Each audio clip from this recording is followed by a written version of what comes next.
Okay, TBH Labs နဲ့ကြိုဆိုပါရစေ။ဒီနေ့မှာကျွန်တော်တို့ ASUS ရဲ့ ROG Zephyrus M16 အကြောင်းပြောမယ်။သူက gamer တွေ streamer တွေ 3D artist တွေ engineer တွေကောင်းကောင်းသုံးလို့ရမယ့် laptop မျိုး။သူက hardware ကောင်းကောင်း specs များများ display ကြီးကြီး ဈေးကြီးကြီးဆိုတော့စလိုက်အောင်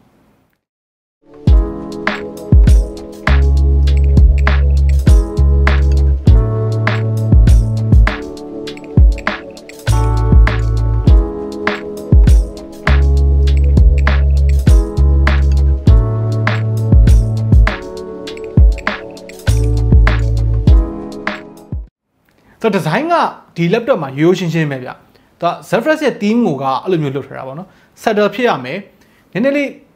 geeky look လည်းဖြစ်ရမယ်ပေါ့နော်။အဲ့လိုမျိုး look မျိုးပေးတာ။ဒါ game ဆော့လို့ကောင်းတယ်ဒါပေမဲ့ရုံငန်းတွေတို့စာသင်ငန်းတွေတို့မှာသုံးမယ်ဆိုရင်လည်းအရင် blend မဖြစ်ဘူး။ခြားထဲမှာ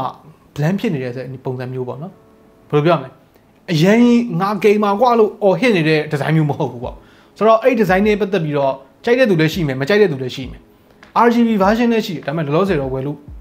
များများမသိဘူးပေါ့နော်။များဦးနေတူတယ်။ build quality ကလည်း rugged ဖြစ်တယ်။အနောက်မှာပါတဲ့ air exhaust fan တွေဘေးက intake fan တွေ keyboard jack တွေအကုန်လုံးက solid ဖြစ်ဖြစ်နဲ့ rigid ဖြစ်အောင်လုပ်ပေးထားတယ်။ ports တွေကအခုပြထားတဲ့အတိုင်းပဲအစုံပါတယ်။ဘယ်ဘက်မှာ charging HDMI Ethernet USB-A USB-C နှစ်ပေါက်ညာဘက်မှာကျတော့ micro SD card slot နောက်ထပ် USB-A တစ်ပေါက်trackpad ကလည်းဒီသူက MacBook လမ်းစဉ်ကိုလိုက်လာတယ်ပေါ့နော်အကြီးထည့်ပေးထားတယ် 16-inch IPS panel ကို bezel ပါးပါးလေးတွေ screen to body ratio 94% ရှိတယ် panel quality က laptop မှာဒီ selling point တစ်ခုပဲ ROG Nebula display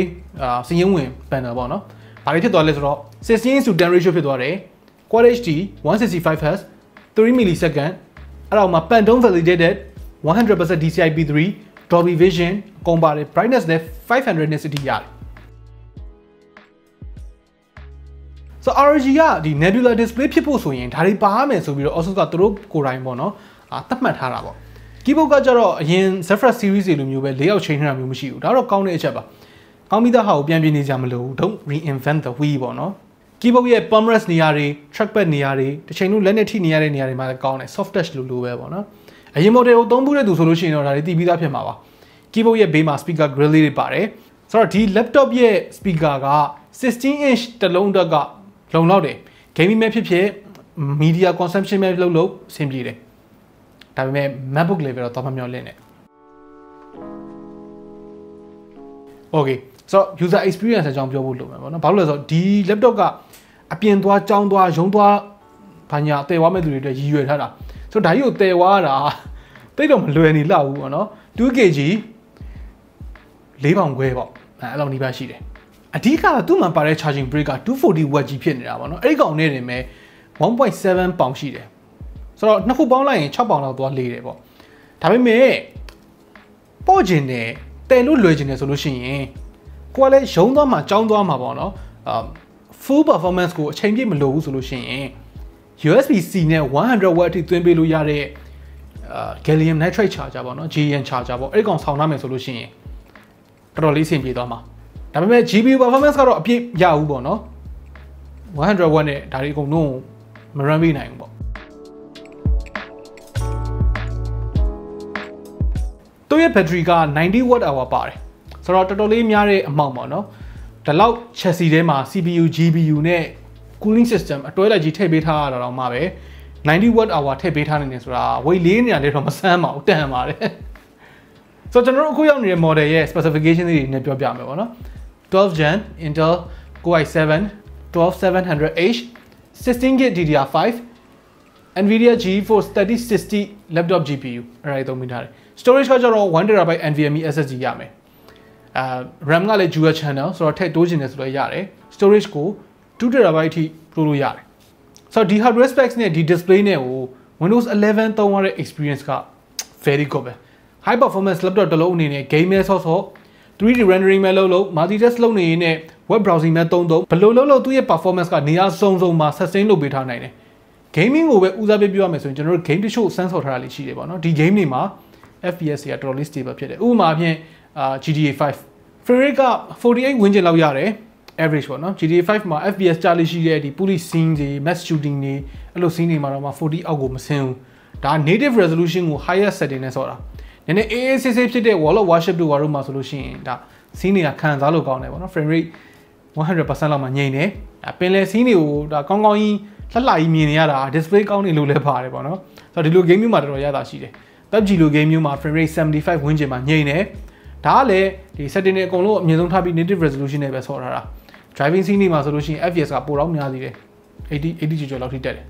ဆိုတော့ benchmark လေးတွေလည်း run ထားတယ်ဆိုတော့ဒီမှာပဲကြည့်လိုက်ပါနော်ဆိုတော့ပြောရရင်ဗျာ AAA title game တွေကိုကိုယ့်အိမ်မှာမဟုတ်ဘဲနဲ့ကိုရောက်တဲ့နေရာမှာပါကောင်းကောင်းဆော့နိုင်တယ်ဆိုတော့အနေထားလောက်ထိဆော့လေးဖြစ်တယ်ပေါ့နော် 1080p AAA gaming ဆိုလို့ရှိရင်ဒီတက်အများကြီးပို့ပြီးတော့ handle လုပ်နိုင်နေတယ်quality ရှိနေဆိုလို့ရှိရင်တော့ setting တွေအကုန်တင်လို့ရဖို့မမျှော်လင့်နေပေါ့နော်ဒီ RTX 3060 လောက်နဲ့ဆိုတော့ video editing လုပ်မယ် photo editing လုပ်မယ်ဒါမှမဟုတ် Blender Unreal Engine Maya Cinema 4D အဲ့ကောင်တွေသုံးပြီးတော့ render လုပ်ချင်တဲ့သူတွေအတွက်လည်းမိုက်တယ်ဘယ်လိုတွေလဲလို့လည်းပြောရရင် 3D artist တွေ architect တွေdrafter တွေ designer တွေအဲ့လိုမျိုး professional တွေအတွက်ကုန်စင်ပြည့်တယ် Blender test မှာ2264မှတ်ရတယ် 3D Mark Time Spy မှာ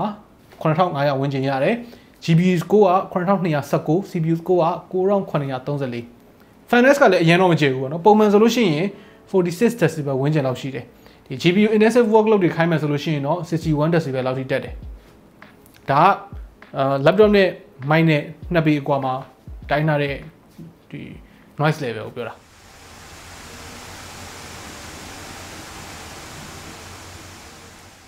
ဆိုတော့ဗျာ conclusion အနေနဲ့ပြောရရင်ဒီ Zephyrus M16 က creative field မှာအလုပ်လုပ်နေရတဲ့သူတွေဒါပေမဲ့ game နဲ့ဆော့ကျင်တဲ့သူတွေအဲ့လိုတွေတော့မိုက်တယ်ကျွန်တော်တို့ experience အရဗျာဒီ laptop က work life balance ဖြစ်အောင်လုပ်ပေးမဲ့ device တစ်ခုမျိုးဥပမာအဖြစ် Windows Hello လိုမျိုး 720p IR camera နဲ့ face unlock လုပ် login ဝင်လို့ရတာမျိုး keyboard ကစာရိုက်လို့ကောင်းတာမျိုး USB-C charging လုပ်လို့ရတာမျိုးအဲ့ဒါမျိုးတွေကတော်ရုံတန်ယုံ gaming laptop တွေမှာမပါတဲ့ quality of life feature လေးတွေဆိုတော့အနည်းချုပ်ပြောရမယ်ဆိုလို့ရှိရင် creative field ကဘာလို့မဆိုဒီ laptop ကိုဝယ်ပြီးရင်နောက်မရမှာတော့သိကြတယ်နောက်ဆုံးပိတ်ပြောချင်တာကတော့ဒီ M1 Pro တွေ M1 Max တွေဘယ်လောက်ကောင်းတယ်ပြော Windows မှာပဲရတဲ့ Revit လိုမျိုး engineering software တွေ AAA game တွေကြောင့်ဒီ laptop ကတော့သုံးရတာအနည်းကျနေအောင်ပါပဲဆိုတော့ခင်ဗျားတို့ရောကျွန်တော်ပြောသွားတဲ့အချက်တွေတွေးခေါ်တွေနဲ့ feeling တွေနဲ့ကိုဘယ်လိုမြင်လဲထုံးစံတိုင်းပဲညင်ညင်တာရှိရဆိုလို့ရှိရင်လည်းအောက်က comment တွေမှာဝင်ရောက်ဆွေးနွေးညင်ကုန်သွားလို့ကြပါတည်နောက်နေ့မှတွေ့တာပေါ့အားရဖြစ်တာ